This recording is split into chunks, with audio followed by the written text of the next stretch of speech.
देखिए, जो coordination committee बनी है वो बहुत ही कमज़ोर कोऑर्डिनेशन कमेटी बनी है। इसमें तो नीतीश कुमार को होना चाहिए था, राहुल गांधी इसमें होते, ममता बनर्जी होते, तो हर पार्टी के जो शीर्ष नेता हैं वही ना निर्णय करती हैं। बैठे लोगों को निर्णय का तो अधिकार नहीं है। ललन जी बाद में जाकर नीतीश जी से पूछेंगे, अभिषेक बनर्जी बैठक में आ नहीं रहे हैं, सीपीएम ने अभी तक अपना कोई नॉमिनी जो है उसके लिए सुपुर्द नहीं किया है, तो केवल शरद पवार और हेमंत सोरेन और एमके स्टालिन ये तीन लोग हैं। तो अगर शरद पवार हैं तो उसमें नीतीश कुमार क्यों नहीं है? तो इसलिए इनको लगता है कि ये कोऑर्डिनेशन कमेटी को दिखावे के लिए कमेटी है।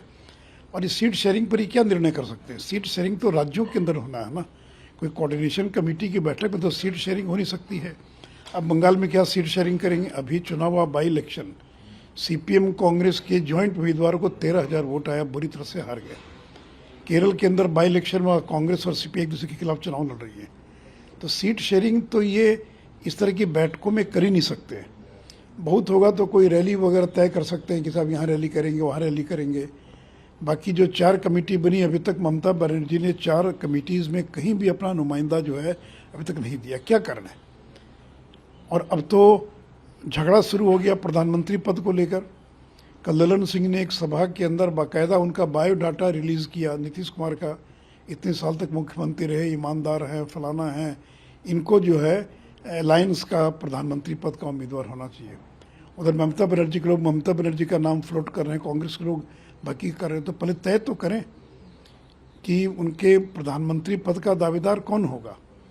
और नीतीश कुमार लाख कुछ बोलें, मन में तो है कि एक दिन के लिए भी प्रधानमंत्री बन जाए, तो इसलिए नारा लगवा रहे हैं। अभी भी जो बैठक हुई उनकी पार्टी की, वहाँ पर लोग नारा लगा रहे थे बैठक के बाहर में कि देश का नेता कैसा हो, और ललन जी ने तो खुलकर कह दिया। तो इसलिए कोई नेता किसी को स्वीकार करने के लिए तैयार नहीं है, चाहे वो अरविंद केजरीवाल हो या ममता बनर्जी हो या और कोई हो। हर आदमी के मन में लड्डू फूट रहा है कि शायद हम प्रधानमंत्री बन जाए।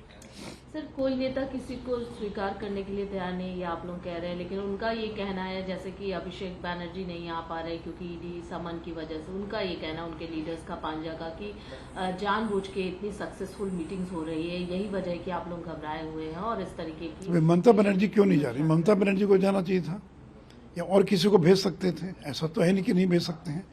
तो सभी पार्टियों ने जो सेकेंड रंग के लीडर्स हैं उनको उस कमेटी में डाल दिया, जो निर्णय लेने के लिए सक्षम नहीं है। निर्णय लेंगे ममता बनर्जी, निर्णय लेंगे लालू प्रसाद यादव, भेज दिया तेजस्वी यादव को। और जिस लेवल के लोग, उनकी न तो आपस में कोई केमिस्ट्री है, न एक दूसरे से बेहतर उनका कोई परिचय है। अब स्टालिन का क्या परिचय ललन सिंह से? कभी 1-2 बार मुलाकात हुई होगी। तो इस तरह की कोऑर्डिनेशन कमेटी में तो केमिस्ट्री मिलना चाहिए, नेता एक दूसरे को जानते हैं, समझते हैं। तो एक कमेटी में बैठे लोग तो किसी निर्णय लेने की क्षमता ही नहीं रखते, उनको तो इम्पावर्ड ही नहीं है कोई निर्णय लेने के लिए। सर, एक ड्रेस कोड कर दिया गया है, ये जो खबर आई है, उसके बाद कांग्रेस काफी ज्यादा प्रश्न उठा रही है। मणिकम टैगोर ने ये कहा है कि हमारे राष्ट्रीय पशु है, पक्षी है, मोर है, बाघ है, इन सब के चिन्ह क्यों नहीं? लोटस का क्यों? G20 में भी लोटस राष्ट्रीय फूल देखकर इस तरीके का एक्सक्यूज दिया गया बीजेपी की तरफ से। तो ये तो जानबूझ के एक तरफा, एक पक्षीय पार्लियामेंट को किया जा रहा है। पार्लियामेंट इन सबसे ऊपर है। ओम बिरला जी इस पर इस सवाल का जवाब दे, इस तरीके की ओछी हरकतें नहीं होनी चाहिए। नहीं, इसमें मुझे नहीं समझा। लोटस जो है ये भी तो राष्ट्र का सिंबल है, ये केवल बीजेपी का कोई चुनाव चिन्ह नहीं है।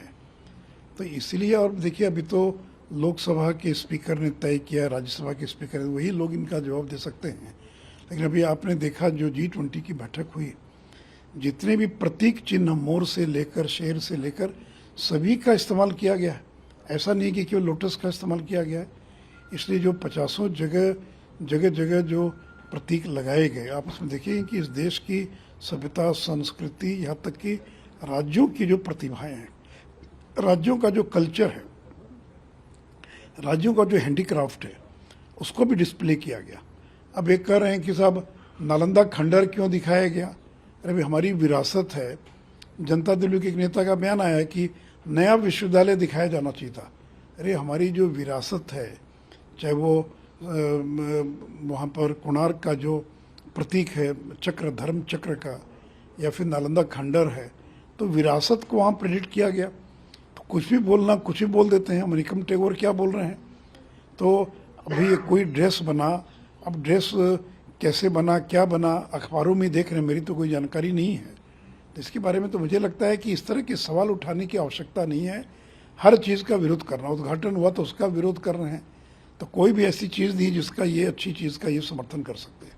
सर, एक खबर बिहार से ने पूरी तरीके से एक ऑफिसर की कार को वेंडलाइज किया है। वजह ये उन्होंने बताया कि ना क्लासरूम में चेयर्स है, ना टेबल है, इस तरीके की कमियां हैं और काफी नाराज थे स्टूडेंट। उसके बाद उन लोगों ने इस तरीके का वेंडलाइज किया। क्या देखिए, पिछले 15 साल से शिक्षा विभाग किसके पास था? जनता दल यू के पास था। मंत्री कौन थे? जनता दल यू के मंत्री थे। तो क्या कर रही थी सरकार, क्या कर रहे थे उनके मंत्री?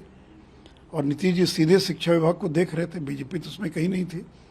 और अब जो नए अपर मुख्य सचिव आए हैं पाठक जी, वो कह रहे हैं कि कुछ भी नहीं हुआ शिक्षा में। तो नीतीश जी को आईना दिखा रहे हैं ना कि बिहार में शिक्षा में कुछ नहीं हुआ। ये बात तो सच्चाई है।